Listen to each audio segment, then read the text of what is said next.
I try. And I went to Cuba in 2000. This was before 9/11. This is when you could do it pretty simply illegally. You just pay the person in Mexico and get in, and they don't stamp your passport and whatever. Yeah. And I went there because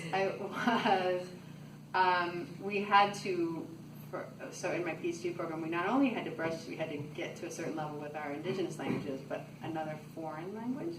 So since I had taken Spanish, I was like, well, I really need a lot of work to do, so I'm going to go where no one really will speak English to me, which was Cuba, and it was close by, and I was there for 2 months, and I took Spanish classes every day with a teacher who couldn't speak English, so if you didn't get it, she just had to keep talking in Spanish till you figured it out. Did you write poetry in Spanish? No, well, this is my attempt at it, with lines and phrases, so I'm pretty good at reading it, speaking, and understanding it. It's the hard, and especially Cuban Spanish.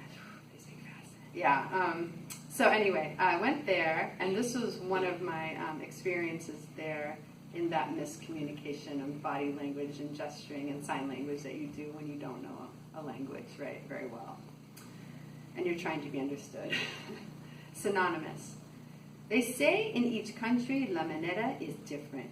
Here, the shake of his shoulders must double our rhythm of step, while orchestra charanzón belts a dizzying song.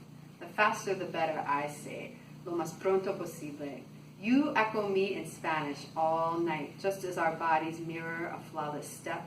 Your swivel is my little kick, something learned not through thoughtful practice, but mindless loyalty to the congas y timbales.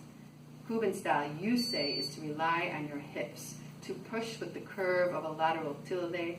We become equivalents. Later, los calles de La Habana lead me through hisses and the distinct smell of 1952 Carnival Blue Chevrolet jams, or along the Malecón, where a stranger would call to me, Brasileña, Italiana, ven acá, ven acá. I could simply respond with the silent ignorance of an outsider, or say, oh, no, una mestiza, una indígena, and slowly pronounce Anishinaabe in el norte de los Estados Unidos.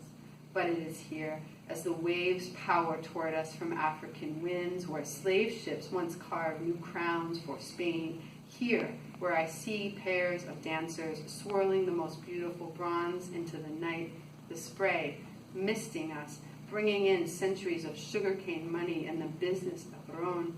Here, in this moment, he finally says, oh, Indian, as he extends his finger on top of his head, an indication of a feather, and I only nod my head in recognition.